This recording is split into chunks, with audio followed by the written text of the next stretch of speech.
சிரியாவினுடைய அதிபர் ஆசாத் அவர்கள் விமானத்தில் தப்பிச் செல்லும்போது ஆக்சிடெண்ட் ஆகி இறந்து போயிட்டாரு அப்படிங்கிற ஒரு ரிப்போர்ட் வெளியாயிருக்கு. இதை ராய்டர்ஸ் அப்படிங்கிற செய்தி நிறுவனம் அவங்களுடைய சாயலில் கிடச்சிருக்கக்கூடிய ப்ரூஃப் அடிப்படையில் அவங்க இதை எப்படி டிக்ளேர் பண்ணுறாங்க அப்படிங்கிறத நம்ம பார்க்கலாம். அதே நேரத்தில் சிரியாவில் இருக்கக்கூடிய பேலஸ் அரண்மனை விற்பனைக்கு அப்படிங்கிற போர்டோட வெளியில் வச்சுருக்காங்க கிளர்ச்சியாளர்கள். முழுவதுமாக சிரியா கிளர்ச்சியாளர்களின் கையில் போய் அகப்பட்டு விட்டது. ட்ரம்ப் என்ன சொல்லியிருக்காரு, புட்டின் அவர்களுடைய ஸ்டேட்மெண்ட் என்ன, சீனா இந்த இடத்துல என்ட்ராகி சிரியாவுக்கு உதவ முடியுமா, இப்படிப்பட்ட ஒரு சூழ்நிலையை பயன்படுத்தி இஸ்ரேல் முழு சிரியாவையும் அடுத்து கிளர்ச்சியாளர்களோடு சண்டை போட்டு கைப்பற்ற திட்டம் போடுகிறதா, என்ன நடக்கிறது சிரியாவில், வாங்க பார்க்கலாம் உறவுகளே. இது பிரசாத் சிக்னேச்சர்.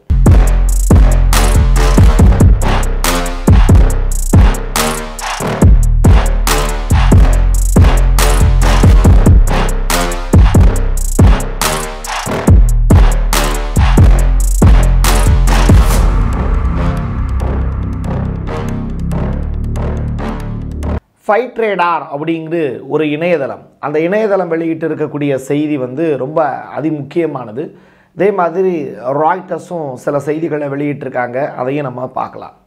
இப்போது மிக முக்கியமான ஒரு செய்தி என்ன அப்படின்னா, சிரியாவினுடைய அதிபராக இருந்த ஆசாத் அவர்கள் மறைந்து விட்டார்கள் அப்படிங்கிற ரிப்போர்ட்டு. அவர் தப்பிச்சு போன ஃப்ளைட்டு கிராஷ் ஆயிடுச்சு அப்படிங்கிற ரிப்போர்ட்டு. இதை எப்படி உறுதி பண்ணுறது அப்படிங்கிறத ஒவ்வொரு இணையதளமும் ஒவ்வொரு சேட்டலைட் சேனல்களுமே முயற்சி பண்ணிக்கிட்டு தான் இருக்காங்க. ஆனால் இதில் கம்ப்ளீட் 100% ரிப்போர்ட் வெளியாயிருச்சா அப்படின்னு கேட்டால் கிடைக்கக்கூடிய தரவுகளை அப்படியே சொல்கிறேன். அவர் இறந்துருக்கலாமா இல்லையா அப்படிங்கிறத நீங்கள் முடிவு பண்ணிக்கோங்க. இப்போது அவர் பயணித்த ஃப்ளைட்டு பார்த்திங்கன்னா ஏர்க்ராஃப்ட்டு அது ஹோம்ஸ் அப்படிங்கிற பகுதியில் பயணிச்சுக்கிட்டு இருந்தப்போ திடுதுப்புன்னு யூட்டர்ன் அடித்து ஈஸ்ட் திசையிலேருந்து நார்த்தை நோக்கி நகருது.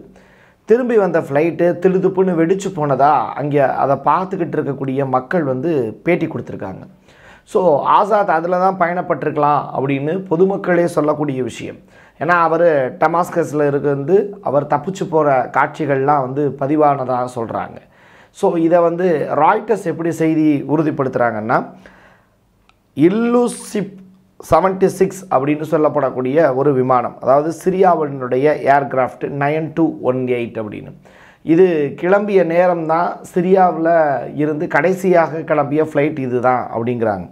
ஸோ இந்த இடத்துல IL-76T அப்படின்னு சொல்லப்படக்கூடிய கார்கோ பிளேனில் அவர் பயணப்பட்டிருக்கலாம் அப்படிங்கிறது தான் ராய்டர்ஸ் அண்டு இந்த ஃபைட் ரேடார் அப்படிங்கிற இணையதளம் வெளியிட்டு இருக்கக்கூடிய செய்தி. சரி, இப்போ இதில் இவர் போயிட்டு இருக்கும்போது எப்படி அந்த ஃப்ளைட் கிராஷ் ஆகிருக்கு அப்படின்னா, ஒன்று தாக்குதலால் அந்த ஃப்ளைட் கிராஷ் ஆகிருக்கலாம். அது மட்டும் இல்லை, அதனுடைய டிரான்ஸ்பாண்டர் சுவிட்ச் ஆஃப் ஆயிடுச்சு. ஸோ ரேடாரில் சிக்காத அளவுக்கு அது போயிடுச்சு. ஸோ சிக்காமல் போயிடுச்சு அப்படின்னா, ஒன்று அந்த ஃப்ளைட் யாருடைய கண்ணிலையும் படாமல் தப்பிச்சு போயிருக்கலாம் ஒன்று, ரைட்டா. இன்னொரு புறம் என்ன அப்படின்னா, கிராஷ் ஆனதை மக்கள் பார்த்தாங்க அப்படின்னா உடைந்த துண்டுகள் சிரியாவினுடைய பல்வேறு பகுதியில் கிடச்சிருக்கும். அதை நோக்கிய தேடுதல் அப்படிங்கிறது இப்போது அந்த இடத்துல இல்லை, அதுதான் பிரச்சனை. அப்போது சிரியாவினுடைய அதிபர் இறந்து போயிட்டாரா இல்லையா அப்படிங்கிறது இன்னும் டிக்ளேர் ஆகலை. அவர் உயிரோடு இருக்காரா இல்லையா அப்படிங்கிறதையும் எந்த நாடும் டிக்ளேர் பண்ணலை. இதுதான் அங்கே இருக்கக்கூடிய சுச்சுவேஷன். இது அல் ஜுவாட்ரி அப்படிங்கிற இடத்துல தான் அந்த ரேடார் டிஸப்பியர் ஆயிடுச்சு அப்படிங்கிற ஒரு விஷயம் ராய்டர்ஸ் செய்தி நிறுவனம் செய்தியாக சொல்லியிருக்காங்க. ஸோ அது காணாமல் போயிடுச்சு, அதை பற்றிய தகவல் இல்லை அப்படிங்கிறது தான் கடைசியாக கிடைத்திருக்கக்கூடிய ரிப்போர்ட்டு. அப்போது ஆசாத் அவர்கள் இல்லாமல் இருக்கிறது சிரியாவுக்கு எந்த அளவுக்கான நட்டம், அங்கே இருக்கக்கூடிய கிளர்ச்சியாளர்களுக்கு மக்களுக்கு எந்த அளவுக்கு சந்தோஷம்னு சொல்லிட்டு பேட்டி எடுக்கிற நபர்கள்ட்ட அந்த செய்திகளை படித்து பார்க்கும்போது மக்களுக்கு பெரிய அளவில் மகிழ்ச்சி. காரணம் என்னென்னா, அங்கே வேலைவாய்ப்பின்மை, ஸ்திரத்தன்மையற்ற ஆட்சி இதெல்லாம் இருக்கிறதுனால அந்த இடத்துல மக்களே ஒட்டுமொத்த டமாஸ்கஸ் நகரத்தையும் கைப்பற்றுறாங்க. அந்த மக்களில் பார்த்திங்கன்னா மக்களுக்கு ஊடாயே கிளர்ச்சியாளர்கள் இருக்காங்க, அதுக்குள்ளே ஒரு தீவிரவாதம் இருக்குது, அதுக்குள்ளே ஒரு ஏகப்பட்ட குழுக்கள் உள்ளுக்குள்ளே இருக்காங்க. அது குர்ஷ் படைகளாகட்டும், ஏகப்பட்ட டிமாண்டு, கிட்டத்தட்ட 4 அல்லது 5 குழுக்கள் வந்து சேர்ந்து தான் இந்த வேலையை செஞ்சுருக்காங்க அப்படிங்கிற ரிப்போர்ட் கிடச்சிருக்கு. ஸோ இது எல்லாத்தையும் தாண்டி அதில் மிக முக்கியமான ஜலானி அப்படின்னு சொல்லப்படக்கூடிய நபர் தான் இப்போ அதுக்கு ஹெட்டாக அந்த இடத்துல போய் இருக்கார். மீதி இருக்கக்கூடிய குழுக்களும் பேட்டிகள் கொடுத்துக்கிட்டு இருக்காங்க. இப்போ இந்த குழுக்கள்லாம் என்ன செஞ்சுருக்காங்க அப்படின்னா, டைரெக்டாக அந்த சிரியாவினுடைய அதிபர் இருக்கக்கூடிய பேலஸுக்கே நேரடியாக போய் அவர் பயன்படுத்தி இருக்கக்கூடிய டிவி உள்ளிட்ட பொருட்கள் எல்லாத்தையுமே திருடுறாங்க. அது மட்டும் இல்லை, அங்கே பெண்களும் இந்த வேலையை வந்து செய்கிறாங்க. அதுதான் ரொம்ப முக்கியமானது. சிரியாவில் இருக்கக்கூடிய பெண்களே டைரெக்டாக அந்த பேலஸுக்குள்ளே போய் கிடைத்த பொருட்களை வந்து எடுத்துக்கொண்டு ஓடக்கூடிய காட்சிகள் ட்விட்டரில் வந்து கிடைக்கிது. சரி, இப்போது அந்த பேலஸ் என்ன பண்ண போகிறாங்க அப்படின்னு கேட்டால், இந்த பேலஸ் விற்பனைக்கு அப்படின்னு சொல்லிட்டு ஒருத்தர் போர்டு மாட்டி வெளியில் வந்து உக்காந்துருக்காரு. அந்த பேலஸை யாருனாலும் வாங்கிக்கலாம், அதற்கான ரூபாய் எனக்கு கொடுத்துடணும் அப்படின்னு ஒரு நபர் வந்து போர்டு வச்சு உக்காந்துருக்காரு. இதுதான் அங்கே இருக்கக்கூடிய நிலை. நீங்கள் எந்த அளவுக்கு பிற்போக்குத்தனமான ஒரு விஷயம் இந்த இடத்துல நடந்துக்கிட்டு இருக்குங்கிறத கொஞ்சம் நீங்கள் முன்னோக்கி யோசித்து பார்த்தீங்கன்னா புரியும். ஒரு நாடு மக்களால் தேர்ந்தெடுக்கப்பட்ட அரசு அந்த இடத்துல இருக்கிற வரைக்கும் தான் அந்த நாட்டுக்கான மரியாதை. இப்போ கிளர்ச்சியாளர்கள் அந்த இடத்துல வந்து உக்காண்டாங்க அப்படின்னா அவங்கள உலக நாடுகள் அங்கீகரிக்குமா அப்படிங்கிற பெரிய கேள்வி இருக்குது. ஹிஸ்புல்லாவினுடைய மறைந்த தலைவர் நசுருல்லா அவர்கள் சொல்லியிருந்த ஒரு வார்த்தையை இப்போ நான் உங்களுக்கு நினைவுபடுத்துகிறேன். சிரியாவினுடைய வீழ்ச்சி, சிரிய அரசினுடைய வீழ்ச்சி அப்படிங்கிறது பாலஸ்தீனத்தினுடைய வீழ்ச்சிக்கு சமம் அப்படின்னு அவர் உயிரோடு இருந்தப்போ அவர் கொடுத்த ஒரு பேட்டியில் நான் பார்த்துருந்தேன். இப்போது அந்த நிகழ்வை உங்களுக்கு நான் மையப்படுத்துகிறேன். இன்றைக்கி தேதிக்கு பாலஸ்தீனில் 45,000 மக்கள் வந்து இறந்து போயிருக்காங்க. அக்டோபர் 7க்கு பிறகு ஓராண்டை கடந்து ஒரு பெரு வெற்றியை நோக்கி நகர்ந்து கொண்டு இருக்கக்கூடிய வேளையிலே இப்படி ஒரு சம்பவம் அப்படிங்கிறது பெரிய துரதிர்ஷ்டமான விஷயம்தான் சிரியாவுக்கு. சிரியாங்கிறது நீங்கள் ஒற்றை நாடாக அது பார்க்க முடியாது. நீங்கள் அமெரிக்காவும் ஸ்தம்பிச்சு போய் நிற்கிது, சீனா ஸ்தம்பிச்சு போய் நிற்கிது, ரஷ்யா பேசாமல் நிற்கிது. இவ்வளவு பெரிய நாடுகள் எல்லாமே கம்முன்னு இருக்காங்க. இதில் இஸ்ரேல் என்ன பண்ண போகிறாங்க அப்படிங்கிற ஏகப்பட்ட கேள்விகள் இப்போ அடுத்தடுத்து நம்ம பேச போகிறோம். அமெரிக்காவினுடைய அதிபராக தேர்ந்தெடுக்கப்பட்டிருக்கக்கூடிய ட்ரம்ப் அவர்கள் தன்னுடைய ட்ரூத் சோஷியல் மீடியாவில் ஒரு முக்கியமான அறிக்கை ஒன்று வெளியிட்டிருக்கார். ஏற்கனவே ஒரு அறிக்கை ஒன்று வெளியிட்டிருந்தார். அதை நான் ஏற்கனவே பழைய ரிப்போர்ட்டில் சொல்லியிருந்தேன். இப்போ புதிதாக வந்திருக்கக்கூடிய ட்ரம்ப்பினுடைய அறிக்கைங்கிறது சற்று வித்தியாசமானது. சிரியாவை யார் லீட் பண்ண போகிறா அப்படிங்கிறதுக்கான கணக்கை தொடங்கி வச்சுருக்காரு ட்ரம்ப். அந்த வகையில் ரஷ்யா புட்டின் அப்படின்னு வாய் நிறைய பேசக்கூடியவர் தான் ஆசாத் அவர்கள்.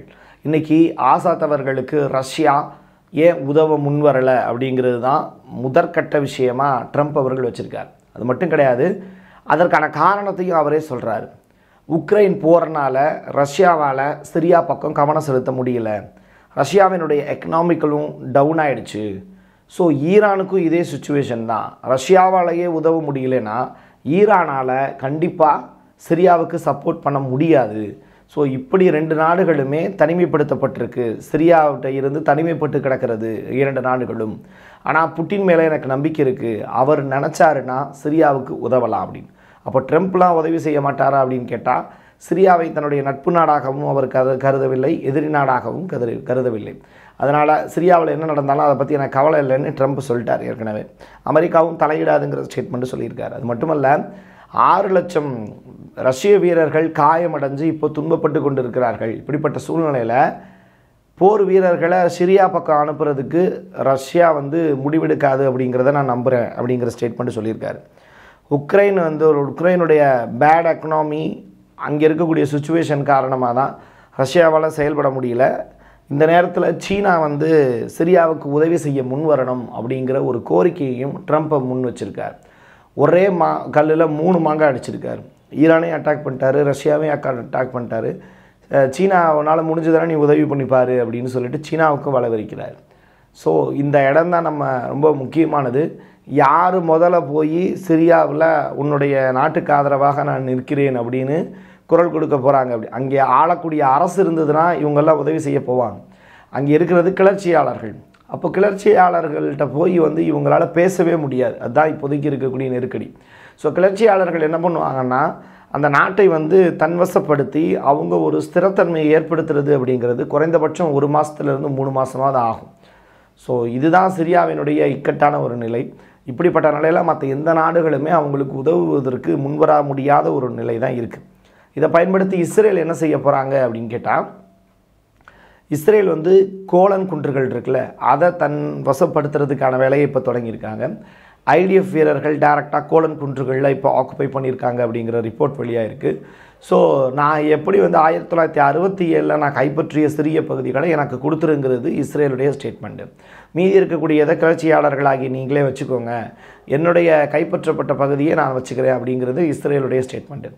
முழு சிரியாவையும் அப்போ இஸ்ரேல் ஆக்குபை பண்ணுறதுக்கு ட்ரை பண்ணலையா அப்படின்னு கேட்டால், அடுத்த கட்ட நகர்வு இஸ்ரேல் அதை கூட செய்யலாம், அப்படிப்பட்ட வாய்ப்புகளும் இருக்குது. அதை நோக்கி வந்து நெதன்யாகுவோ இல்லை அமெரிக்கா சொன்னாங்க அப்படின்னா அதை இஸ்ரேல் கேட்டு தலையாட்டுவதற்கான வாய்ப்புகளும் இருக்குது.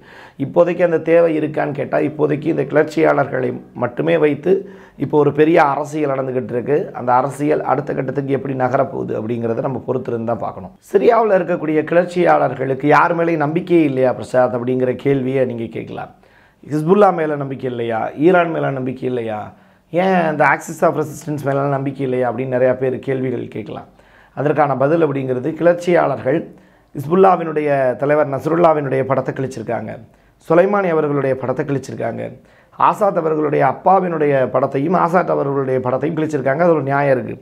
பட் ஈரானுடைய தலைவருடைய படம், ஈரானுடைய மிக முக்கியமான வந்து அடையாளமாக இருக்கக்கூடிய உங்களுடைய படம், ஹிஸ்புல்லாவினுடைய தலைவருடைய படம், இதெல்லாம் வந்து கிழிச்சிருக்காங்கன்னா இவங்க மேலேயும் அவங்களுக்கு கோபம் இருக்குது அப்படிங்கிறது புரியுது. ஸோ ஹிஸ்புல்லா படையும் உள்ளே என்ட்ராகிறதுக்கான வாய்ப்பு இல்லை. ஈரான் சார்பான போர் வீரர்களும் கிளர்ச்சியாளர்களுக்கு ஆதரவாக அங்கே ஒரு தற்சார்பு ஒரு அரசை நிறுவுவதற்கான முயற்சிகளில் இவங்க ஈடுபடுவாங்களான்னு கேட்டால், இப்போதைக்கு யாருமே சிரியாவுக்குள்ளே என்ட்ராக முடியாத ஒரு நிலை தான் இருக்குது. முழுவதுமாக கிளர்ச்சியாளர்கள் தங்களுடைய பெரு வெற்றியை கொண்டாடி கொண்டு இருக்கக்கூடிய நேரமாக தான் இது இருக்குது. ரஷ்யாவினுடைய ஸ்டேட்மெண்ட் அப்படிங்கிறது இப்போ ஜஸ்ட் ஒரு 5 மினிட்ஸ்க்கு முன்னாடி வந்திருந்தது. அவங்க சொல்லியிருக்கக்கூடிய விஷயம், ஆசாத் அவர்களோடு நாங்கள் பேச்சுவார்த்தை நடத்தினோம், ஆனால் அவர் வந்து சிரியாவை முழுவதுமாக கைவிட்டு விட்டார் அப்படிங்கிற தகவல் மட்டும்தான் எங்களுக்கு வெளியாக இருக்குது. மேற்கொண்டு சிரியாவை பற்றிய பேச்சுவார்த்தையில் ஈடுபடுவதற்கு நாங்கள் விரும்பவில்லை அப்படிங்கிற ஸ்டேட்மெண்ட்டை ரஷ்யா சொல்லிட்டாங்க. ஸோ சிரியா அப்படிங்கிற ஒரு நாட்டை கை கழுவி விட்டது ரஷ்யா, அவ்வளோதான். சீனா சைட்லேருந்து இன்னும் ரெஸ்பான்ஸ் கிடைக்கல. அமெரிக்கா ஏற்கனவே வந்து எங்களுக்கு அதுக்கு சம்மந்தம் இல்லை அப்படின்னு சொல்லிட்டாங்க. ஸோ இஸ்ரேல் இப்போது இந்த 3 நாடுகளும் வரலை அப்படின்னா இஸ்ரேல் இறங்கி அடிக்கிறதுக்கான வாய்ப்பு தான் பிரகாசமாக இருக்குது. அடுத்தடுத்து கிடைக்கக்கூடிய தகவல்களோடு மீண்டும் உங்களை சந்திக்கிறேன். என் கையெழுத்து என் மக்களுக்கானது உறவுகளே. நன்றி, வணக்கம்.